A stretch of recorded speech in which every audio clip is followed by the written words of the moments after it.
नमस्कार दोस्तों, हम लोग प्रीवियस ईयर क्वेश्चन को एनालाइज कर रहे हैं और आने वाले जो भी जीएसएससी एग्ज़ाम है उसके लिए अपने आप को तैयार कर रहे हैं। पिछले वीडियो में हम लोग बात कर रहे थे विज्ञान के संदर्भ में और आप लोगों को बताया गया था क्लास 9 और 10th के अगर किताब को आप पढ़ते हैं या देखते हैं तो आपको पता चलता है कि जीएसएससी के 20 में से 18 सवाल सीधे 9 और 10 से सॉल्व होते हैं और उनमें से बहुत सारे ऐसे प्रश्न थे जो शब्दशः उठाए गए थे, मतलब एक शब्द भी चेंज नहीं किया गया था। जहां क्वेश्चन पूछना था उसमें ब्लैंक छोड़ दिया गया था या क्वेश्चन के रूप में बस दे दिया गया था और बहुत ज़्यादा कोई परिवर्तन नहीं किया गया था। 2 क्वेश्चन का आंसर हमको क्लास 8 के साइंस बुक में मिलता है।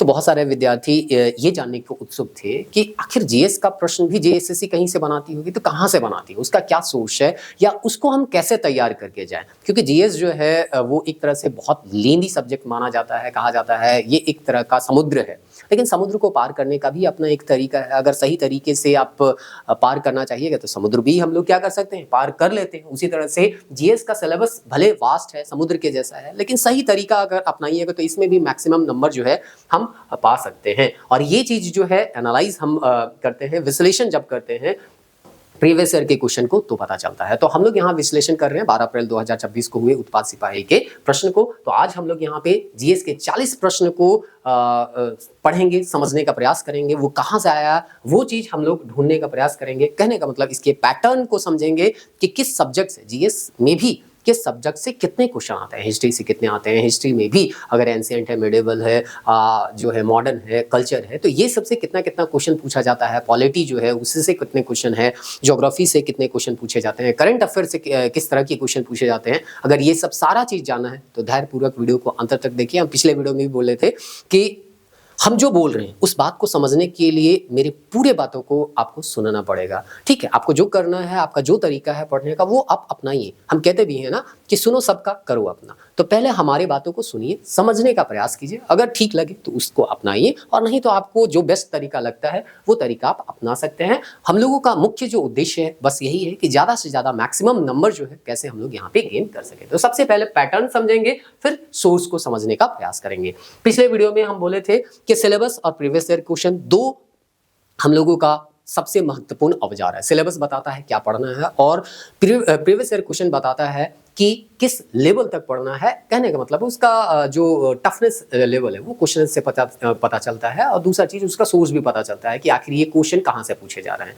तो ये सब प्रीवियस ईयर से पता चलता है। तो सबसे पहले सिलेबस देख लेते हैं। सिलेबस में लिखा गया है समसामयिक विषय, राष्ट्रीय एवं राज्य स्तरीय पुरस्कार, भारतीय भाषाएं, पुस्तक, लिपि, राजधानी, मुद्रा, खेल, खिलाड़ी, महत्वपूर्ण घटनाएं, ऐसा करके लिखा हुआ है। फिर है भारत का इतिहास, संस्कृति, भूगोल, पर्यावरण, स्वतंत्रता आंदोलन, भारतीय कृषि तथा प्राकृतिक संसाधनों की प्रमुख विशेषताएं एवं भारत का संविधान एवं राज व्यवस्था, पंचायती राज, सामुदायिक विकास, झारखंड राज्य की सामान्य जानकारी। तो इसको छोड़ते हैं क्योंकि स्पेशली हम लोगों का झारखंड का पेपर होता ही है, तो वो चीज तो वहां ही तैयार हो जाता है।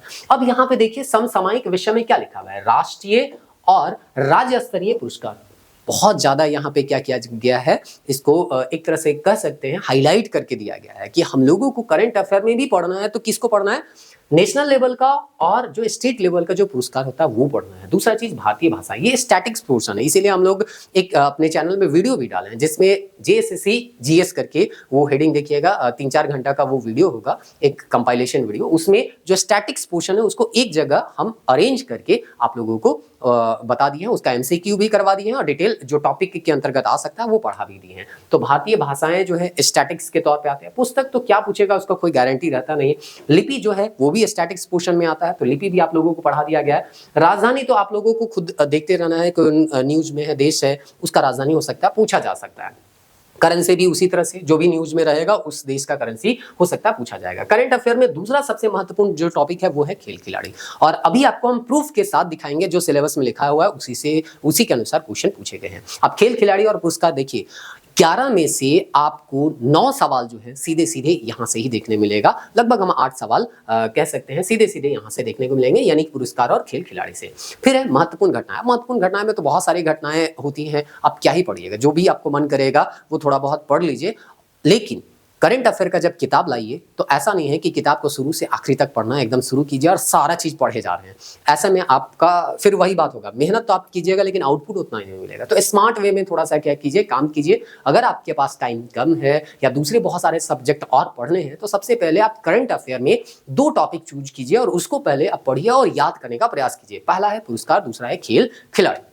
ये 2 सेक्शन जब तैयार हो जाए तब तीसरे सेक्शन में आप स्विच कीजिए, क्योंकि आपके पास टाइम बचा हुआ होगा तभी आप स्विच कीजिएगा। टाइम नहीं बचा होगा तो एग्जाम पहुंच जाएगा। करंट अफेयर ऐसे भी लगता है कि क्या पढ़े क्या छोड़े, तो ये 2 चीज हम आपको बता दिए। अब भारतीय इतिहास, संस्कृति, भूगोल, पर्यावरण, स्वतंत्रता आंदोलन, भारतीय कृषि जो है हम पढ़ा दिए, स्टैटिक्स पोर्शन जैसे बताया गया, लिपि, भारतीय भाषाएं, भारतीय कृषि, पंचायती राज, सामुदायिक विकास, ये हम जो है हम अलग से प्राकृतिक संसाधन अलग से जेएसएससी जीएस करके एक वीडियो बनाया, देख लीजिएगा प्लेलिस्ट में, कंपाइलेशन वीडियो होगा, वहां पे पढ़ा दिए हैं और इसका क्वेश्चन भी करवा दिए हैं। तो ये चीज जो है, तो बाकी जो सेक्शन यहाँ सेक्शन छूटता है वो कौन सा है? भारत का इतिहास, संस्कृति कल्चर है, भूगोल, पर्यावरण, स्वतंत्रता आंदोलन। देखिए स्वतंत्रता आंदोलन भारत के इतिहास के अंतर्गत ही आ सकता था, लेकिन इसको अलग से लिखा गया। मतलब यहाँ पे आयोग जो चाह रही है वो ये चाह रही है कि स्टूडेंट जो है इस पे ज्यादा फोकस करे, हम ज्यादा क्वेश्चन पूछेंगे और इसका अभी एग्जांपल आपको देखने को मिलेगा भी। भारतीय कृषि वगैरह तो आपको बता दिए कि हम अलग से आप लोगों को बता दिए हैं, अलग से आप इसको खुद से क्या कर सकते हैं, पढ़ सकते हैं, किसी सब्जेक्ट के अंतर्गत भी रख से पढ़ सकते हैं, जैसे कि ज्योग्राफी है तो उसके अंतर्गत आप पढ़ सकते हैं, नहीं तो अलग से भी इसको तैयार कर सकते हैं। भारतीय संविधान और राज्य व्यवस्था। अब चलिए देखते हैं कि यहाँ पे पैटर्न क्या रहा था। तो पैटर्न अगर देखिएगा तो हिस्ट्री से 10 क्वेश्चन पूछे गए, पॉलिटी से 10 क्वेश्चन पूछे गए, ज्योग्राफी से 9 क्वेश्चन पूछे गए और करंट अफेयर से 11। तो अभी जैसा कि आप लोगों को बताया गया, करंट अफेयर से आप देखिएगा तो पुरस्कार और खेल खिलाड़ी से ही 8 प्रश्न, और ऐसे हम बोलेगा नहीं बोले रहे हैं, है ना, आपको क्वेश्चन भी दिखाएंगे। ऐसे हवाबाजी में कोई बात यहाँ पे नहीं होता है। एक क्वेश्चन जो है पुस्तक से पूछा गया और 2 क्वेश्चन जो है वो हम करंट अफेयर के अंतर्गत अदर टॉपिक में हम रख सकते हैं, जैसे कि जैव विविधता से संबंधित कुछ क्वेश्चन था, वो आपको लास्ट में हम दिखाएंगे भी। अब यहाँ पे भूगोल में देखें तो 9 क्वेश्चन था, अगर पॉलिटी में हम देखें तो 10 क्वेश्चन था।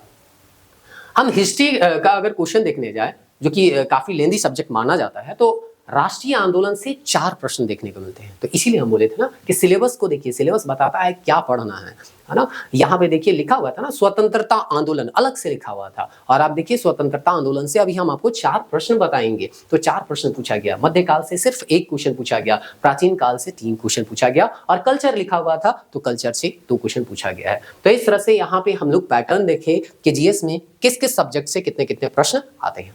अब प्रश्न का हम लोग टफनेस लेवल देखने का प्रयास करेंगे और प्रश्न कहाँ से बनाए जा रहे हैं इसका सोर्स भी ढूंढने का प्रयास करते हैं। तो धीरे धीरे चीजों को समझने का प्रयास कीजिए, धैर्यपूर्वक पूरे वीडियो को देखिए, यहाँ तक बने हुए हैं तो आगे भी बने हुए रहिए। हर एक चीज जो है हम धीरे धीरे आपको समझाने का प्रयास करेंगे। अगर मेरी बात आपको समझ में आ रही है तब कमेंट करके बताइए कि हाँ जो है हम आपको समझा पा रहे हैं और आपको हम जो समझा रहे हैं उससे से आपको हेल्प हो रहा है। अभी तो वीडियो का एक तरह से कह सकते हैं पूरी तरह से शुरू भी नहीं हुआ, आने वाला समय में और भी बहुत कुछ आपको अभी हम बताने वाले हैं। सीताराम पांडे को बंगाल नेटिव आर्मी में सिपाही के तौर पर किस वर्ष भर्ती किया गया? ये एक ऐसा फैक्चुअल क्वेश्चन है जिसे देख के आपको लगेगा कि आखिर ये लोग सवाल कहाँ से बनाते हैं।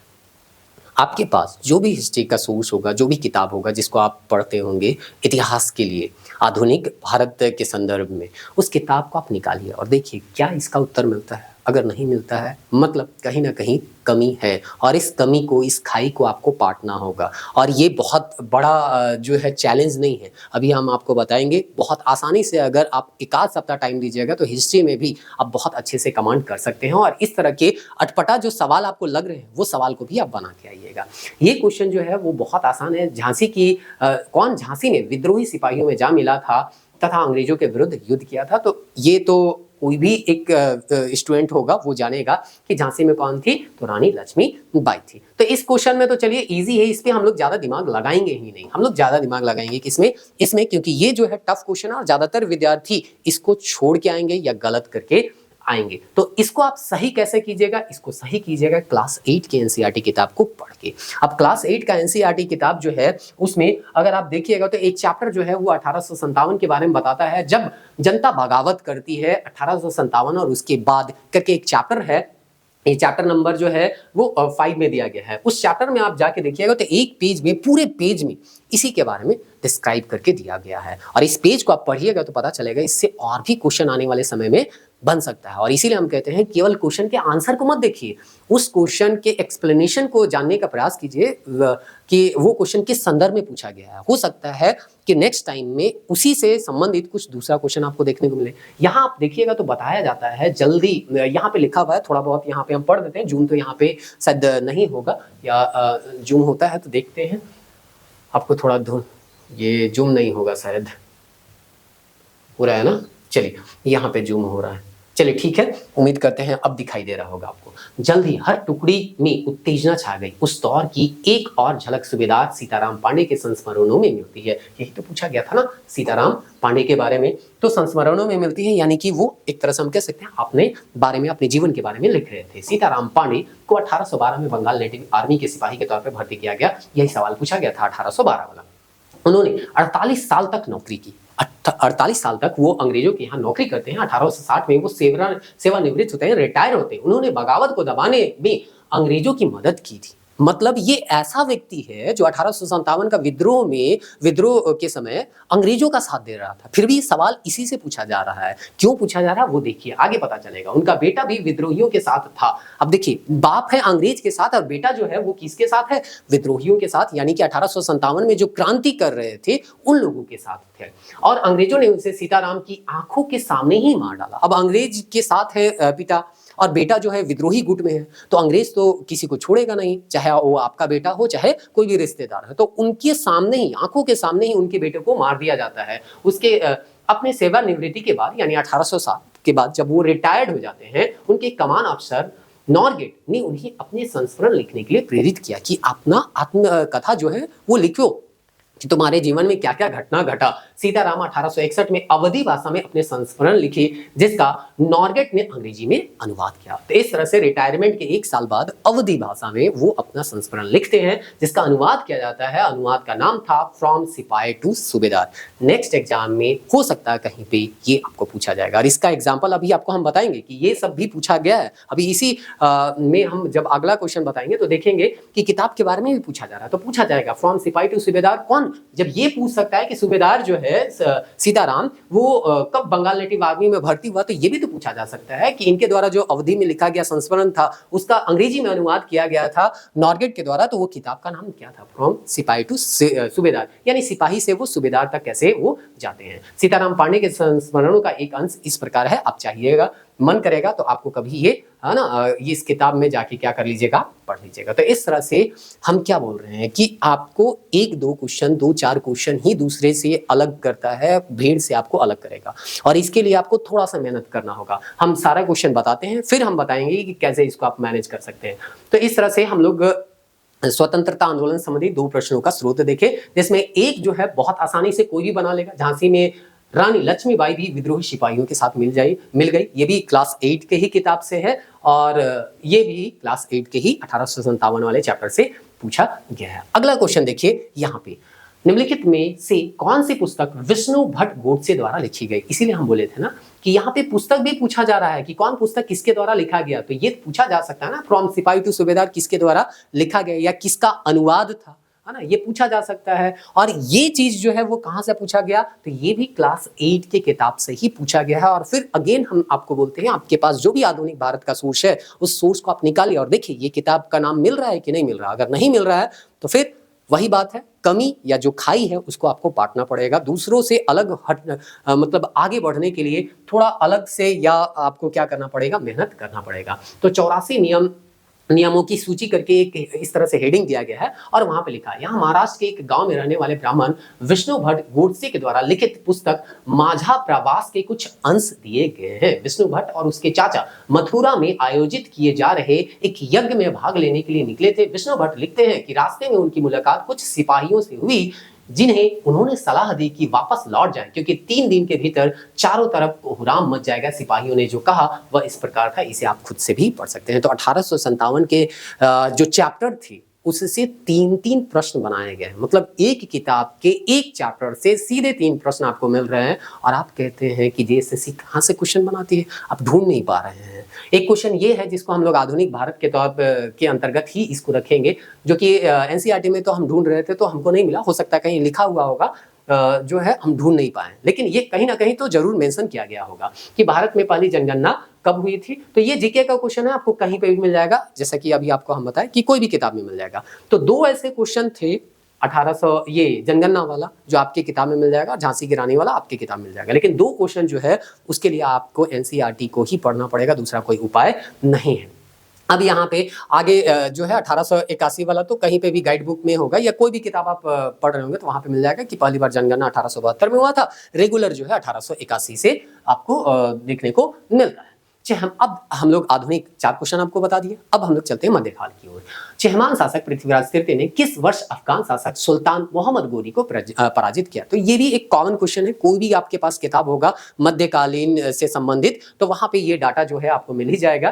तराइन का युद्ध 1891 में ये क्या होता है आपका युद्ध देखने को मिलता है। ये चीज जो है आपको एनसीईआरटी में मिल जाएगा, और चूंकि मध्यकाल जो है वो 7 क्लास में हम लोगों को पढ़ना होता है तो 7 क्लास के एनसीईआरटी में देखने को मिलता है। तो यहाँ पे दिखाया हुआ है चहमान का सबसे प्रसिद्ध शासक था पृथ्वीराज तृतीय, जिसने सुल्तान मोहम्मद गोरी नामक अफगान शासक को 1191 में हराया, लेकिन दूसरे ही साल 1192 में उनके हाथों क्या होता है पराजित हो जाता है। तो इस तरह से यहाँ पे बोला था चहमान शासक पृथ्वीराज तृतीय ने किस वर्ष अफगान शासक सुल्तान मोहम्मद गोरी को पराजित किया।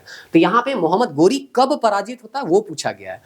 91 में पराजित होता है, 92 में पुनः कौन पराजित होते हैं? चहमान शासक पृथ्वीराज तृतीय। तो वो चीज स्पष्ट यहाँ पे लिखा हुआ है, और जैसे कि बोले कि ये एक ऐसा कॉमन फैक्ट है जो कि कोई भी किताब में आपको मिल जाएगा। तो इसके लिए एनसीईआरटी आप पढ़ भी सकते हैं, नहीं भी पढ़ सकते हैं, लेकिन वही बात है ना कि हो सकता है इस बार आसान क्वेश्चन पूछ लिया गया जो कि किसी भी गाइड बुक में आपको मिल जाएगा। नेक्स्ट टाइम हो सकता है वो फैक्ट केवल और केवल एनसीईआरटी में मिले, तो इसीलिए एनसीईआरटी को आप इग्नोर करके नहीं चल सकते हैं। आगे हम लोग यहाँ पे देखते हैं प्राचीन काल के संदर्भ। मध्यकाल में तो एक ही सवाल पूछा गया था, निम्नलिखित में कौन मगध महाजन पद का शासक नहीं था? ये भी एक ऐसा क्वेश्चन है जो कि आप कोई भी गाइड किताब अगर पढ़े होंगे तो यहाँ पे इसका आंसर जो है आप ढूंढ पाइएगा कि मगध का संस्थापक कौन था। तो मगध का संस्थापक जो थे वो चंद्रगुप्त मौर्य थे। अच्छा, यहाँ पे एक मिनट, दूसरा चीज कुछ पूछा गया ना, निम्नलिखित में कौन मगध का महाजन पद के शासक नहीं थे? यहाँ ऑप्शन नहीं दिख रहे हैं, ये क्वेश्चन और कहीं पे है। मगध में यहाँ पे दिया हुआ है कि कौन, यहाँ पे फिर वही चीज, एक मिनट, मगध यहाँ ऑप्शन जो है वो कट गया है, ऑप्शन जो है वो क्या हो गया है, कट गया है। तो ऑप्शन हम जो है ऐप में डाल दिए, ये क्वेश्चन जो है फ्री टेस्ट वाले सेक्शन में जाइएगा तो वहाँ पे आपको मिल जाएगा, ऐप में डाल दिए, वहाँ पे जो ऑप्शन होगा वो आप देख लीजिएगा, या आपके पास अगर क्वेश्चन होगा तो वो देख लीजिएगा वहाँ पे। तो यहाँ पे दिया हुआ है बिंबिसार, अजातशत्रु और महापद्मनंद जो है वो इससे संबंधित है। एक कोई ऑप्शन होगा है ना जो कि इससे संबंधित नहीं होगा, वही इसका आंसर होगा। वो चीज का जो है डाटा जो है आपको यहाँ से मिल जाएगा कि मगध में 2 बहुत ही शक्तिशाली शासक बिंबिसार, अजातशत्रु हुए। अन्य जनपदों को जीतने के लिए वे हर संभव साधन अपनाते थे। महापद्मनंद एक और महत्वपूर्ण शासक थे। तो 3 का नाम यहाँ पे दिया हुआ था, एक नाम वो अलग से अपने से डाले थे। यहाँ से इजी वे में क्वेश्चन क्या होता है सॉल्व हो जाता है। या फिर यहाँ पे वही बात बोल रहे हैं कि ये एक ऐसा क्वेश्चन था जो कि कोई भी आपके पास इतिहास का किताब होगा तो वहां से आपका सॉल्व हो सकता है। उस साम्राज्य की स्थापना किसने की जिस पर अशोक ने शासन किया? तो यहाँ पे चंद्रगुप्त मौर्य होगा। और ये चीज जो है आपका प्राचीन काल से है, तो फिर से ये जो है आपको क्लास 6 में पढ़ने को मिलेगा एनसीईआरटी में। अशोक जिस साम्राज्य पर शासन करते थे उसकी स्थापना उसके दादा चंद्रगुप्त मौर्य ने लगभग 2300 साल पहले की थी, ऐसा यहाँ पे दिया हुआ है एनसीईआरटी क्लास 6 में। संस्कृत में वेद शब्द का क्या अर्थ है? तो इसका अर्थ होता है ज्ञान, और ये चीज हम एनसीईआरटी में ढूंढने का प्रयास कर रहे थे लेकिन हमको नहीं मिला। यहाँ पे ये तो लिखा हुआ है कि सोच मेरी एक यहाँ पे एक कैरेक्टर दिया गया है, ये सोचने में लगती है वेद क्या है। चलो इसको क्या करते हैं पता लगाते हैं। ऐसा करके यहाँ पे वेद के बारे में सारा कुछ दिया गया है, लेकिन वेद का अर्थ ज्ञान होता है, ये चीज यहाँ पे हम लोगों को देखने को नहीं मिलता है। लेकिन फिर वही बात बोलते हैं कि कोई भी अगर आपके पास किताब होगा तो वहां पे आपको लिखा हुआ मिल ही जाएगा। थोड़ा सा भी बेसिक किताब होगा, अच्छा किताब होगा तो वहां पे लिखा होगा वेद जो है विद से बना हुआ है, जिसका अर्थ होता है ज्ञान होना। तो इसके लिए आपको बेसिक जो है नॉलेज होना चाहिए था, तो आप बना लेते। इसके लिए मतलब एनसीईआरटी पढ़ने की बहुत ज़्यादा कोई आवश्यकता नहीं थी। तो पूरे इतिहास को यहाँ पे देखने के बाद अब 2 को कल्चर है उसको भी देख लेते हैं, फिर इतिहास पे बात करते हैं। कोणार्क का सूर्य मंदिर निम्नलिखित में किस राज्य में स्थित है? ये कल्चर का है, फाइन आर्ट में एक आता है क्लास 11 का आपका किताब आता है, उसका एक हम लोगों का जो है वीडियो भी है प्लेलिस्ट में, शायद अभी नहीं मिलेगा, वो ऐप में डाला हुआ है। तो कभी मन करेगा तो आप देख सकते हैं, लेकिन वो थोड़ा सा यूपीएससी लेवल का हो जाएगा या पीसीएस लेवल का। तो उसको छोड़ ही दीजिएगा, कोई जरूरी नहीं है। आपके पास जो भी कल्चर का किताब होगा उसको एक नज़र देख लीजिएगा, कहाँ पे कौन मंदिर है, कहाँ पे कौन नृत्य है, ये सब जो बेसिक आप लोग पढ़ते हैं वो सब जो किताब के अंत में दिया हुआ रहता है वहाँ से आप तैयार करके जा सकते हैं। इसके लिए बहुत ज़्यादा आपको परेशान होने की आवश्यकता नहीं है। हमको यहाँ सोर्स दिखाना था तो हम दिखा दिए कि हाँ, ये जो सूर्य मंदिर कोणार्क है वो उड़ीसा में है। ये फाइन आर्ट का एक किताब है क्लास 11 एनसीईआरटी का, वहाँ पे जाने से मिलता है। फिर आगे है ढिंसा निम्नलिखित में किस राज्य का लोक नृत्य है। ये एनसीईआरटी में कहीं पे हम ढूंढने का प्रयास किए, नहीं मिला। ये आंध्र प्रदेश का है। तो फिर अगेन कोई भी गाइड बुक होगा जिसमें लोकल जो नृत्य हैं वो दिया हुआ है, जो मुख्य विरासत स्थल हैं या जो भी इस तरह के मोन्यूमेंट है, मंदिर कहाँ कहाँ के मुख्य हैं, ये सब दिया हुआ है। तो उसको आप एक जगह जाके क्या कर सकते हैं, कभी रिवाइज कर सकते हैं, याद करने का प्रयास कर सकते हैं। अब यहाँ पे हिस्ट्री के सारे क्वेश्चन को देखने के बाद, 10 क्वेश्चन को देखने के बाद, अब यहाँ पे बात आता है कि इसको हम तैयार कैसे करें। 20 मिनट हो गया है, 20 मिनट में हम लोग 10 क्वेश्चन एनालाइज करने का प्रयास किए हिस्ट्री का। बहुत सारे विद्यार्थी छोड़ के चले भी गए होंगे। 20 मिनट तक धैर्य से देख पाना बहुत मुश्किल का काम होता है। आजकल स्टूडेंट के पास धैर्य ही नहीं, सब कुछ है, धैर्य ही नहीं है। तो चलिए यहाँ पे बात करते हैं। आप बने हुए हैं तो आपको यहाँ पे चीज़ें समझ में आ रही होगी। हम बार बार कह रहे हैं, नहीं आ रहा है तो आप कमेंट करके बताइए कि क्या चीज़ जो है हम समझाना चाह रहे थे जो आपको समझ में नहीं आया, या कुछ समझ में आ रहा है तो आप कुछ कमेंट करके बताइए कि हम जो समझा रहे हैं वो समझ में आ रहा है, नहीं आ रहा है, इससे फ़ायदा हो रहा है, नहीं हो रहा है, ये सब बताइएगा। तो हम लोगों को में कुछ अगर सुधार करना है तो वो सुधार कर सकते हैं। जैसे पिछला वीडियो था उसमें कमेंट आया कि साइंस वाला जब हम लोग बनाए तो वहाँ पे जीएस से संबंधित जो है आप बना दीजिए, तो हम लोग जीएस से संबंधित, तो आपके कमेंट से पता चलता है हम लोगों में क्या सुधार करना है, क्या नहीं करना है, क्या करना है, आपकी क्या राय है, ये सब थोड़ा बहुत कमेंट से पता चलता है। तो यहाँ पे हम लोगों के समक्ष जो है वो 3 एनसीईआरटी है, क्लास 6 का, क्लास 7 का, क्लास 8 का। अब आप कहिएगा क्या तीनों किताब पढ़ना है? बिल्कुल आपको पढ़ना होगा तीनों किताब, कोई दूसरा इसका उपाय है नहीं।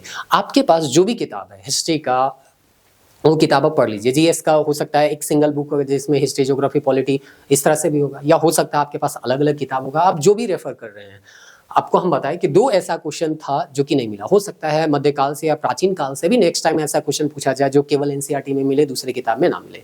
तो आपको रिस्क लेके नहीं जाना है। तो आपको करना क्या है, आपको 2 या 3 सप्ताह का टाइम देना है। ठीक है, अभी फील्ड वर्क का एग्जाम 19 जुलाई को है तो हो सकता है उस समय उतना टाइम नहीं दे पाए, लेकिन जीएस का क्वेश्चन तो और दूसरे एग्जाम में आएगा। तो आप क्या कीजिए, आप कम से कम एक सप्ताह ये तीनों किताब को दीजिए। आपके पास जो किताब है वो आप पढ़िए, उसको छोड़ना नहीं है। हिस्ट्री का जो भी किताब है उसको आप पढ़िए, उसको छोड़ना नहीं। लेकिन इस किताब को आप डाउनलोड कीजिए, फ्री कीजिए, फ्री में आपको मिल जाएगा। उसके बाद चैप्टर वाइज जाइए और चैप्टर वाइज देखिए कि ऐसा कौन सा फैक्ट है जो आपके गाइड बुक में नहीं लिखा हुआ है। केवल उस फैक्ट को आपको अपने कॉपी में या नोट्स में लिख लेना है। मतलब सबका नोट्स नहीं बनाना है, वही चीज को लिखना है जो आपके जनरल जो किताब है या आपके पास जो हिस्ट्री का किताब है उसमें लिखा हुआ नहीं है। तो इससे क्या होगा, जो बेसिक चीज है जो सब जगह लिखा हुआ मिलता है वो तो आपके किताब में मिलेगा ही मिलेगा। जो केवल एनसीईआरटी में है, दूसरे किताबों में नहीं है, वो भी आपके पास रहेगा। तो वहां से भी अगर क्वेश्चन पूछा जाएगा, जैसे अभी एक पैराग्राफ हम पढ़े ना, तो वहां से देखिए 2 फैक्ट जो है मिला कि उसको कब जो है आर्मी में रिक्रूट किया गया था। हो सकता है पागल जैसा वो लोग ये भी पूछे कब वो रिटायर हुआ था। हो सकता है ये भी पूछा जाए कब वो किताब लिखा था अवधी भाषा में 1861 में। ये भी पूछेगा कि कौन जो है इनके किताब को ट्रांसलेट किया था। पूछने का तो कुछ भी पूछा जा सकता है। तो इस तरह से जो फैक्ट है ना उसको आपको निकाल लेना है, जिससे से सवाल बनाए जा सकते हैं। अगर इतना मेहनत करने का आप ताकत रखते हैं तो आपको जीएस में परेशानी नहीं होगा। देखिए, आप मेहनत भी करना नहीं चाहिएगा, बोलिएगा मार्क्स भी आ जाए तो नहीं। हाँ, हम लोगों के पास आने वाले समय में टाइम होगा, या हम लोग करेंगे ही करेंगे, टाइम होगा क्या, टाइम निकाल के हम लोगों को ये सब करना होगा, क्योंकि इससे क्वेश्चन पूछा जा रहा है। लेकिन तुरंत में आप भी हम लोग नहीं कर पाएंगे। तो आप मेहनत कीजिएगा तो आप ही को फायदा होगा। तो थोड़ा सा मेहनत कीजिए, हर किताब को पढ़िए, एक सप्ताह टाइम दीजिए। ये 6 क्लास 7 क्लास का किताब कितना टाइम लगेगा, एक सप्ताह भी टाइम नहीं लगेगा। 3-4 दिन अगर ढंग से पढ़िएगा ना, 2-3 घंटा, तो पूरा है ना, यहाँ से आपको जो इंपॉर्टेंट फैक्ट है निकाल सकते हैं। और आधा से ज्यादा चीज तो आपको जनरल किताब में मिल ही जाएगा। अब अशोक उसोक के बारे में, झांसी की रानी के बारे में आपको थोड़ी लिखना है, वो तो ऑलरेडी आपके किताब में है। वही चीज लिखना है जो कि इस किताब में है और दूसरे किताब में नहीं है। तो इस तरह से आप जो है तीनों का काम कर सकते हैं हिस्ट्री का। ये है प्राचीन काल, मध्यकाल और आधुनिक। और कल्चर के लिए आपके पास जो भी किताब है उसको आप रेफर कीजिए। कल्चर में क्या पूछेगा उसको कोई गारंटी होता नहीं है। तो जो भी है, मंदिर वंदिर कहाँ पे है, वास्तुकला के संदर्भ में देखिए, नृत्य के संदर्भ में देखिए, चित्रकला के संदर्भ में देखिए, गीत के संदर्भ में देखिए। जो भी आपका दिया गया है कोई भी किताब में, उसको एक बार पढ़ के जाइए। बन गया तो ठीक, नहीं बन गया तो उसके पीछे ज़्यादा टाइम आपको वेस्ट नहीं करना है। हम लोगों के अगर ऐप में जाइएगा तो हम लोगों का इतिहास का एक सेक्शन है, मात्र 11 रुपया खर्च कीजिएगा तो आपको ये पूरा किताब जो है आधुनिक भारत, प्राचीन काल और जो मध्यकाल है उसका किताब आपको मिल जाएगा, नोट्स मिल जाएगा। लेकिन ये जो है जेएसएससी के लिए हम कहें तो खुद के ही मुंह से कह रहे हैं कि ये आपके लिए थोड़ा सा लेंदी हो जाएगा, क्योंकि बहुत ही डिटेल वाइज इस किताब को हम क्या किए हैं, कवर किए हैं। और ये केसी श्रीवास्तव इग्नू को एनसीईआरटी क्लास 6 है, एनसीईआरटी क्लास 12 है, उपेंद्र सिंह है, झा श्रीमाली से हम प्राचीन भारत बनाए हैं। बहुत ही मतलब मेहनत करके इतने सारे किताबों से जो भी चीज़ इंपॉर्टेंट है एक जगह निकाल के हम बनाए हैं। फिर मध्यकाल में आप देखिएगा तो वही हमारे अतीत जो है क्लास 7 का किताब हो गया, फिर क्लास 12 का जो किताब होता है वहाँ से बनाया, इग्नू का जो किताब है वहाँ से है, फिर आधुनिक भारत के लिए बीएल ग्रोवर है, बिपिन चंद्रा है, ये सबके किताब से हम यहाँ पे क्या किया है, एनसीईआरटी जो है वहाँ से जो पार्ट 3 आता है क्लास 12 में आप देखिएगा तो 3 पार्ट आते हैं, तो तीसरे पार्ट से बनाया है। तो ये जो है आधुनिक भारत के लिए 124 पेज या 25 पेज के आसपास है, ये तो थोड़ा पढ़ सकते हैं। लेकिन मध्यकाल और प्राचीन काल पढ़ने जाइएगा तो थोड़ा धैर्यपूर्वक पढ़ना पड़ेगा, थोड़ा लेंदी तो है, लेकिन एक बार आप जरूर देखिएगा 11 रुपये में आपको मिल जाएगा कि नोट्स कैसे बनाया जाता है, कितना इंटरेस्टिंग हो सकता है और कितना मेहनत लगता है एक नोट्स को बनाने में। ठीक है, अब यहाँ पे चलते हैं भारतीय संविधान। अब भारतीय संविधान का सोच रहे होंगे कौन सा किताब यहाँ पे हम आपको बताने वाले हैं, तो चलिए देखते हैं कौन सा किताब से ये पूछा जाता है। भारतीय संविधान की उद्देशिका में निम्नलिखित में किस शब्द का उल्लेख नहीं है? न्याय, समता, स्वतंत्रता और पूंजीवादी। दूसरा एक सवाल है यहाँ पे पूछा गया, भारतीय संविधान में निम्नलिखित में कौन सी विशेषता ब्रिटेन से ली गई है, कानून का नियम है? यहाँ पे पूंजीवादी आंसर होगा, यहाँ पे कानून का नियम। अब ये कहाँ पे मिलेगा? ये मिलेगा आपको कहीं भी, कोई भी किताब में। आप एनसीईआरटी का कोई भी किताब निकालिएगा, उद्देशिका आपको मिलता है। यहाँ पे पूंजीवादी पूरा ढूंढिएगा, कहीं पे पूंजीवादी मिलने वाला नहीं है। तो इसका आंसर तो किसी भी किताब में मिल जाएगा। और ये जो सोर्स का बात है कि कानून का शासन ब्रिटेन से लिया गया है, ये आपको एनसीईआरटी क्लास 11 में मिल जाएगा। हो सकता है कुछ दूसरे क्लास के भी एनसीईआरटी में मिल जाए, और गाइड बुक में भी सामान्यतः हमको लगता है ये मिल ही जाएगा, अगर पॉलिटी का कोई अच्छा किताब आप जो है रेफर कर रहे हैं तो इसके लिए आपको जो है एनसीईआरटी पे डिपेंड रहना नहीं पड़ेगा, इस वाले प्रश्न को बनाने के लिए भी और इस वाले प्रश्न को भी बनाने के लिए। अगला सवाल है, भारत के राष्ट्रपति अपना इस्तीफा किसको देते हैं? इसका आंसर है भारत के उपराष्ट्रपति। भारतीय संविधान के भाग 1 में कितने अनुच्छेद है? तो इसका आंसर है 4। अब इसको अगर एनसीईआरटी में ढूंढने जाइएगा ना तो डायरेक्ट लिखा हुआ आपको तो नहीं मिलेगा, इनडायरेक्टली भी ढूंढना थोड़ा सा मुश्किल हो जाता है। इसीलिए पॉलिटी का हम अभी आपको बता देते हैं, एनसीईआरटी अगर आप पढ़ना चाहें तो क्लास 11 का एनसीईआरटी पढ़ सकते हैं, नहीं तो आप कोई भी किताब पढ़ रहे होंगे तो उससे यहाँ जितने भी सवाल दिए गए हैं वो बन जाएंगे। बहुत इजी क्वेश्चन यहाँ पे पूछा गया है, बहुत ज्यादा टफ क्वेश्चन यहाँ पे नहीं पूछा गया है। भारत के राष्ट्रपति पढ़िएगा तो अनुच्छेद 12 है, अनुच्छेद 12 में स्पष्ट लिखा गया है कि वो त्यागपत्र देते हैं, तो त्यागपत्र किसको देते हैं? उपराष्ट्रपति। यही एक पद है जिसमें राष्ट्रपति उपराष्ट्रपति को और उपराष्ट्रपति राष्ट्रपति को त्यागपत्र देते हैं। तो इस तरह से यहाँ पे अनुच्छेद दिया गया है कि भाग 1 में एक अनुच्छेद 1 से लेके कहाँ तक है? 4। तो कोई भी किताब में इसको मिल जाएगा, इसके लिए आपको एनसीईआरटी ही पढ़ना पड़ेगा, कोई जरूरी नहीं है। भीमराव अंबेडकर खाली स्थान के जनक के रूप में जाना जाता है। भारत की संविधान सभा की स्थापना खाली स्थान में हुई थी। इसका आंसर है 1946, इसका आंसर है भारतीय संविधान के जनक। अब भीमराव अंबेडकर के बारे में कौन नहीं जानता है कि भारतीय संविधान के वो जनक है? बहुत आसान क्वेश्चन है, आप बना सकते हैं। भीमराव अंबेडकर कोई भी किताब आप पढ़ रहे होंगे तो उनके जीवनी के बारे में जब भी आएगा तो आपको जरूर यहाँ पे बताया जाएगा कि भारतीय संविधान के जनक या मनु के तौर पे क्या किया जाता है, इनको जाना जाता है। दूसरा चीज यहाँ पे था कि संविधान सभा का जो गठन है वो कब होता है? तो जुलाई के आसपास यहाँ पे 1946 में, जुलाई 1946 में इलेक्शन होता है, और यहाँ पे 9 दिसंबर जो है 1946 को पहला संविधान सभा का बैठक होता है। तो 1946 में इसका पहला हम कह सकते हैं गठन हुआ था, संविधान सभा का गठन हुआ था। और ये भी कोई भी किताब में आपको पॉलिटी का मिल जाएगा, इसके लिए कोई स्पेशल बुक को रेफर करने का या हम रेफर नहीं करेंगे। भारतीय संविधान का अनुच्छेद 3 क्या से संबंधित है? तो नए राज्य के निर्माण और क्षेत्रों के परिवर्तन से संबंधित है। मूल कर्तव्यों को भारतीय संविधान में 42वें संविधान संशोधन अधिनियम द्वारा खाली स्थान में शामिल किया गया। तो 76 में इंदिरा गांधी के काल में इसको जोड़ा गया। और ये दोनों सवाल का भी जवाब को किसी भी गाइड बुक में मिल जाएगा। ये हम लोगों का क्लास नोट्स है, वहां से यहाँ पे हम जो है आपको बताने का प्रयास कर रहे हैं। लेकिन ये आप अगेन कोई भी किताब अगर रेफर कर रहे होंगे पॉलिटी का तो वहां पे मिल ही जाएगा। इतना इजी क्वेश्चन है ना कि हर किताब में आपको ये देखने को मिलेगा। इसीलिए हम बोल रहे हैं कि यहाँ पे एनसीईआरटी पढ़ने की आवश्यकता नहीं है। लेकिन हाँ, नेक्स्ट टाइम में अगर एनसीईआरटी से पूछ देगा तो इसका कोई गारंटी। अभी हम इस एग्जाम के अनुसार क्या कर रहे हैं आप लोगों को बता रहे हैं। तो आप चाहे तो एनसीईआरटी क्लास 11 एक नजर देख सकते हैं। थोड़ा लेंदी है, थोड़ा वहाँ पे लेंदी है, वहाँ फैक्ट निकालना थोड़ा सा मुश्किल हो जाएगा। जैसे हिस्ट्री के लिए तो कोई उपाय नहीं था, वहाँ पढ़ना ही था।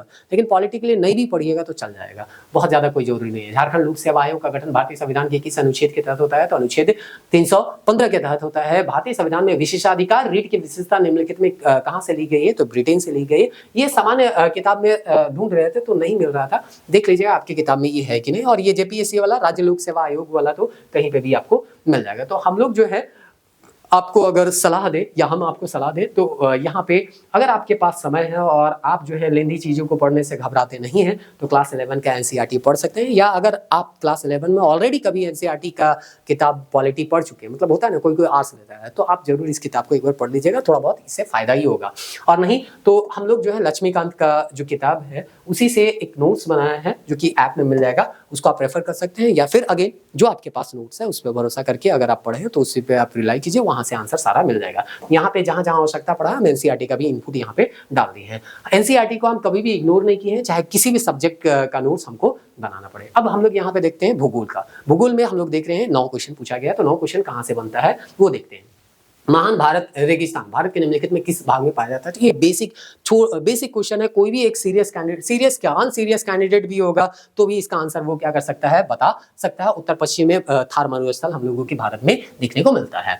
2011 की जनगणना के अनुसार भारत के निम्नलिखित में किस राज्य में जनसंख्या घनत्व सबसे कम है? कोई भी किताब में जनसंख्या के बारे में दिया है तो जनसंख्या घनत्व कहाँ कम है ज्यादा है 2011 के अनुसार वो आपको मिलेगा ही मिलेगा। ऐसा नहीं है कि एनसीईआरटी में ही ढूंढेंगे तभी इसका आंसर हमको मिलेगा। तो इसका आंसर अरुणाचल प्रदेश है। तो इस तरह से यहाँ पे आप मैप देखेंगे, फिजिकल मैप, तो फिजिकल मैप में यहाँ पे आपको उत्तर पूरब में अरावली के थोड़ा सा आप जाइएगा तो यहाँ पे उत्तर और पश्चिम में आपको क्या होगा देखने को मिलेगा, भारत के उत्तर और पश्चिम में।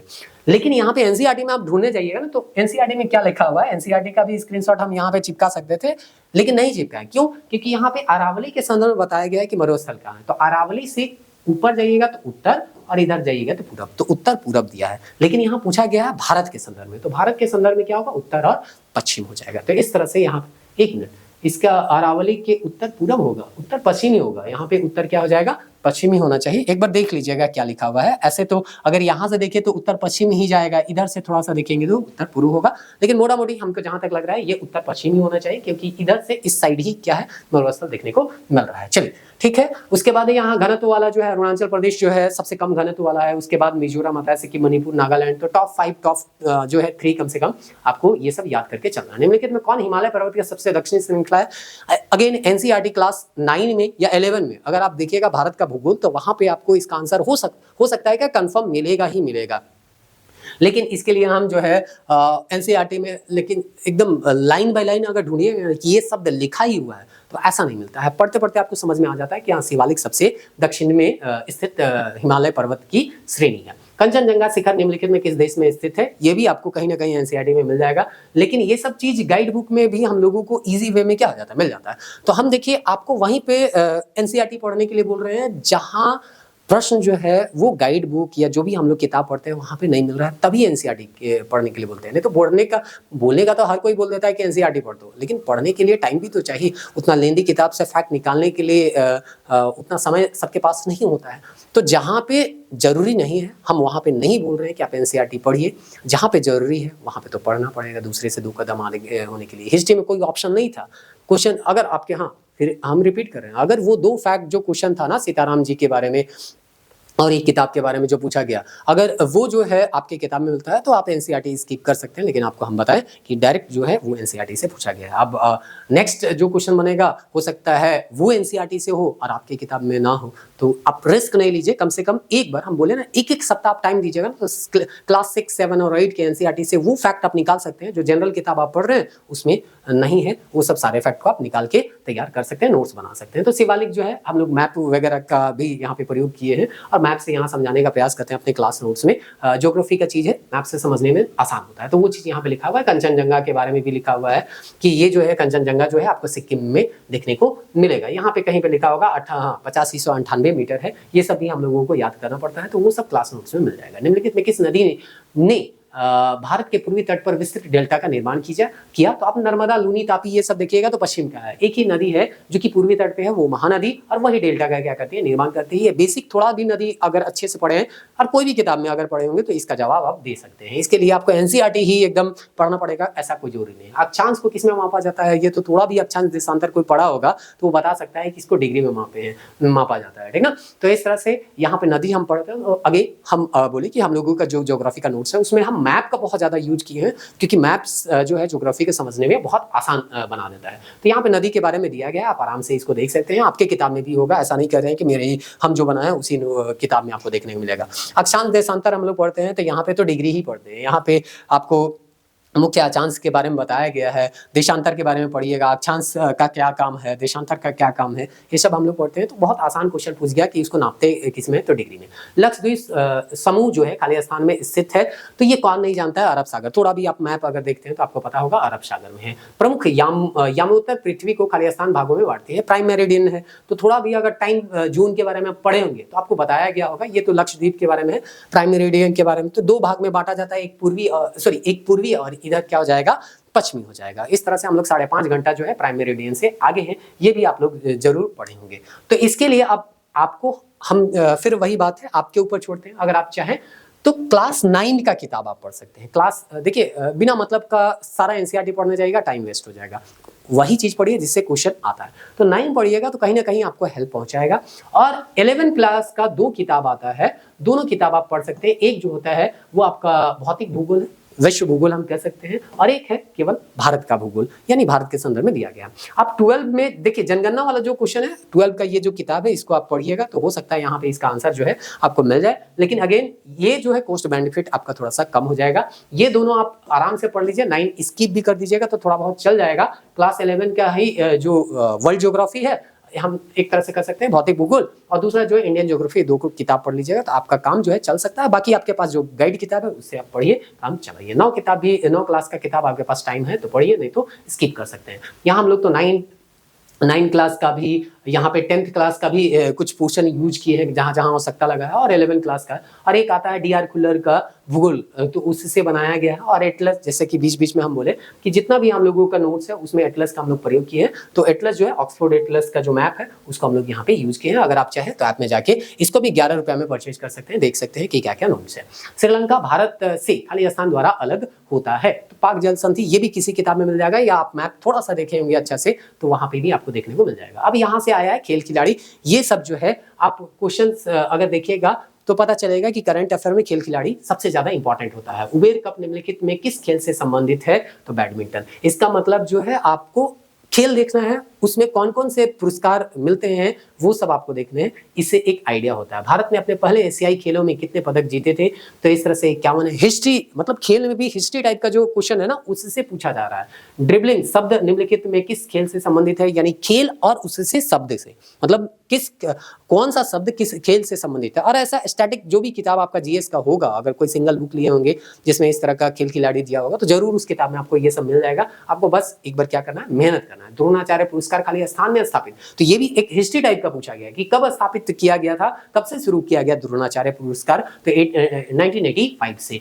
भारत खेल पुरस्कार 2025 में किस खेल को emerging professional sports event of the year, ये एक तरह से कह सकते हैं खेल में करंट अफेयर से पूछा गया है, मतलब 2025 में हुए घटना से पूछा गया है। ये जो है ऑप्शन इसका क्या होगा, डी होगा, आर्चरी प्रीमियर लीग, है ना। उसके बाद अगला क्वेश्चन है, मेजर ध्यानचंद खेल रत्न पुरस्कार को पहले किस नाम से जाना जाता था, तो ये भी हम एक तरह से कह सकते हैं थोड़ा सा करंट अफेयर है कि नाम बदला गया है। पहले राजीव गांधी खेल रत्न पुरस्कार के नाम से जाना जाता था, अब मेजर ध्यानचंद खेल रत्न पुरस्कार के नाम से जाना जाता है। पशु कल्याण, वकालत और करुणा पूर्ण प्रयासों के लिए पेटा इंडिया का पर्सन ऑफ द ईयर 2025 किसे दिया गया, ये भी करंट का क्वेश्चन है, मतलब पुरस्कार से संबंधित ये है। ये जो है रवीना टंडन इसका आंसर होगा। साहित्य अकादमी पुरस्कार पहली बार, ये भी हिस्ट्री टाइप है, मतलब पुरस्कार में भी हिस्ट्री टाइप के क्वेश्चन पूछे जा रहे हैं। कब शुरू हुआ है ना, कब दिया गया, क्या है, इस टाइप से। तो 1954 में ये शुरू किया गया। A brief history of time पुस्तक में हम आपको बोले कि यहाँ आपके पास कोई उपाय नहीं है, थोड़ा बहुत जो भी लिस्ट आपको मिलता है आप पढ़ लीजिए। यहाँ क्या पुस्तक पूछेगा, आप कितना पढ़िएगा, हजारों किताब है, हजारों लेखक हैं, कितना आप याद कर पाइएगा। तो ये जो है कुछ फेमस किताब है। स्टीफन हॉकिंग्स का भी हाल फिलहाल में न्यूज में रहा, देहांत इनका हो गया था जो है, तो हो सकता है इसीलिए ये सवाल जो है वो पूछा गया था। एप्स्टीन फाइल में नाम वगैरह आया था, इसलिए थोड़ा हाईलाइटेड थे, तो हो सकता है इसलिए पूछा गया होगा। चलिए आगे दिया गया है, दिसंबर 2025 में भारत का कौन सा एयरपोर्ट वाटर पॉजिटिव, थोड़ा सा जैव विविधता या पर्यावरण से संबंधित है, इसीलिए इसको हम 2 अलग कैटेगरी में रखे थे। तो ये जो है आपका कैंपेगौड़ा अंतर्राष्ट्रीय हवाई अड्डा बेंगलुरु में देखने को मिला था। 72 वर्ष के अंतराल के बाद नवंबर-दिसंबर 2025 के दौरान भारत में बैम्बू श्रिम्पन की पुनः खोज किन जगहों पे की गई, तो ये जो है केरल और तमिलनाडु है। तो इस तरह से हम लोग 40 क्वेश्चन देखे। ये 40 क्वेश्चन जो है ऐप को डाउनलोड कीजिएगा, लिंक आपको डिस्क्रिप्शन मिलेगा। वहाँ प्री टेस्ट में एक सेक्शन होगा, इस टेस्ट में जाइएगा, PYQ मतलब जाइएगा, वहाँ पे सेक्शन आपको मिलेगा करंट अफेयर है, प्रीवियस ईयर फुल टेस्ट है, वहाँ पे जाइएगा तो फिर करंट अफेयर को छोड़ के, क्योंकि करंट अफेयर का तो ये क्वेश्चन नहीं, प्रीवियस ईयर आप जाते जाइएगा तो मिल जाएगा। JSSC का ये क्वेश्चन है, एक बार जाके देखिएगा तो सारा चीज आपको मिल जाएगा। अभी हम लोग आपको बताए नोट्स, तो नोट्स GS का तो बहुत सारा होता है, JSSC GS होता है, माइंड मैप होता है, झारखंड होता है, बहुत सारे नोट्स है। एक एक नोट्स आपको 3 हम सब्जेक्ट यहाँ डिस्कस किए, तीनों का नोट्स हम लोग का खुद का बताया। आपके पास हम फिर से बोल रहे हैं खुद का पहले से बनाया गया नोट्स है, या किसी नोट्स को आप एक बार पूरा पढ़ चुके हैं, तो हम ये नहीं कहेंगे कि आप अपना नोट्स बदलिए। आप अगर भरोसा किए हैं, उससे पढ़ रहे हैं, उससे क्वेश्चन आ रहा है, तो उसी को आप कंटिन्यू कर सकते हैं। लेकिन एक बेस्ट नोट्स ढूंढ रहे हैं, आप जानना चाह रहे हैं, या आप एक मतलब अभी तक किसी नोट्स को पूरा फर्स्ट टू लास्ट नहीं पढ़े हैं, आप ढूंढ ही रहे हैं कि कोई बेस्ट नोट्स मिलेगा तो उसको हम फर्स्ट टू लास्ट क्या करेंगे, पढ़ेंगे। तो एक बार हमें जो है वो मौका दे के देखिए, हमारे जो नोट्स है जो है वो कंपाइल रूप में आपको देखने को मिल जाएंगे, एक ही फोल्डर में आपको देखने को मिल जाएगा। 199 आप पेड कीजिएगा तो 1 साल तक वैलिड है। बस ये चीज ध्यान रखिएगा, ये जो PDF है केवल और केवल ऐप में आपका अवेलेबल रहेगा। ऐप में आप डाउनलोड कर सकते हैं, ऑफलाइन जो है वो आपका खुलेगा। हाँ, इसको मोबाइल में डाउनलोड करके प्रिंट नहीं कर सकते हैं। उसका रीजन जो है हम पिछले वीडियो में भी बता दिए थे कि क्यों नहीं दे रहे हैं। माइंड मैप वगैरह मतलब जितने भी नोट्स हैं हम लोगों के ऐप में, हर एक चीज जो है आपको 199 में मिलेगा। माइंड मैप हो गया, PPT वगैरह हो गया, जितना भी चीज होता है, जितना देना रहता है स्टूडेंट को, हर एक चीज यहाँ पे दे देते हैं। और छोटे छोटे पैकेट में एक तरह से कह सकते हैं सिंगल सब्जेक्ट के रूप में भी दिया जाता है, ताकि कोई विद्यार्थी को किसी एक सब्जेक्ट का हो सकता है तो वही सब्जेक्ट को ले क्यों 199 वो खर्चा करेगा। 11 रुपया में अगर आपको केवल साइंस का देखना है तो आप साइंस देखिए, केवल पॉलिटी देखना है पॉलिटी देखिए, हिस्ट्री देखना है हिस्ट्री देखिए। मतलब हो सकता है ना कि कोई एक नोट्स आपके पास नहीं होगा, जैसे कि आपके पास पॉलिटी का बेहतर नोट्स नहीं है तो आप देख सकते हैं, आपके पास ज्योग्राफी का बेहतर नोट्स नहीं है तो केवल ज्योग्राफी देख सकते हैं, बाकी पॉलिटी का आपके पास बेहतर है तो आप खुद के नोट्स से पढ़ सकते हैं। तो आपके सुविधा के अनुसार जो है हम लोग ऐप को बनाने का प्रयास किए थे। अगर इसमें कुछ सुधार करना चाहता है या कुछ राय देना चाहते हैं तो आप बिल्कुल राय दे सकते हैं। अब आप बताइए कि नेक्स्ट हम लोगों का वीडियो किस टॉपिक पे होना चाहिए। 40 मिनट तक आप हमारे वीडियो को झेले या देखे या ये समझने का प्रयास किए कि GS पे कैसे कमांड बनाया जा सकता है। तो उम्मीद करते हैं इस पूरे वीडियो को देखने से आपको लाभ हुआ होगा। हम एक बार समराइज फिर से करते हैं। NCERT में केवल क्लास 6, क्लास 7 और क्लास 8 का आधुनिक भारत को आपको पढ़ना है, और इसमें भी आपको वही चीज को लिखना है जो आपके जनरल किताब में नहीं मिलता है। मतलब एक किताब होगा ना इतिहास का, जिसमें आधुनिक भारत, मध्यकाल भारत और प्राचीन होगा, तो उसमें जो जो फैक्ट नहीं होंगे बस उसी को आपको नोट्स में लिख देना और कुछ नहीं करना है। ज्योग्राफी के लिए आप चाहते हैं तो क्लास 9 और 11 की किताब पढ़ सकते हैं, या 9 को स्किप करके केवल 11 का किताब आप क्या कर सकते हैं, पढ़ सकते हैं, और आपके पास जो भी ज्योग्राफी का बुक है वो पढ़ लीजिए, उसी से आपका काम चल जाएगा। पॉलिटी के लिए तो अभी जैसा हम क्वेश्चन देखे, इस पेपर को अगर एनालाइज किए तो इसके लिए NCERT पढ़ने की कोई आवश्यकता नहीं है। NCERT पढ़ के आपका माथा ही दर्द देगा और उससे ज़्यादा कुछ फायदा होने वाला है नहीं। तो आपके पास जो भी पॉलिटी का नोट्स है या गाइड बुक है या जो भी किताब है उसको आप रेफर कर सकते हैं। अच्छे से मेहनत कीजिए, टेस्ट दीजिए और एग्जाम हॉल में जाइए, देखिए बेहतर रिजल्ट मिलेगा। उम्मीद करते हैं GS में अब एग्जाम हॉल में जाइएगा तो थोड़ा सा अपना स्ट्रैटेजी में बदलाव करके जाइएगा। करंट अफेयर में तो आपको बता दिए, खेल खिलाड़ी और पुरस्कार, ये 2 चीज देख के जाइएगा। और स्टैटिक पोर्शन जैसे राजधानी मुद्रा, ये सब भले इस बार ना पूछा गया हो लेकिन नेक्स्ट टाइम में पूछा जा सकता है, इसलिए वो चीज भी तैयार कर लीजिए। उसका भी हम लोग अलग से नोट दिए हैं, या खुद से भी आप बना सकते हैं। कोई जरूरी नहीं है कि हम लोग नोट्स दिए तो उसी से होगा, आप खुद से भी मेहनत करके बना सकते हैं। मिलते हैं नेक्स्ट वीडियो में, तब तक लीजिए।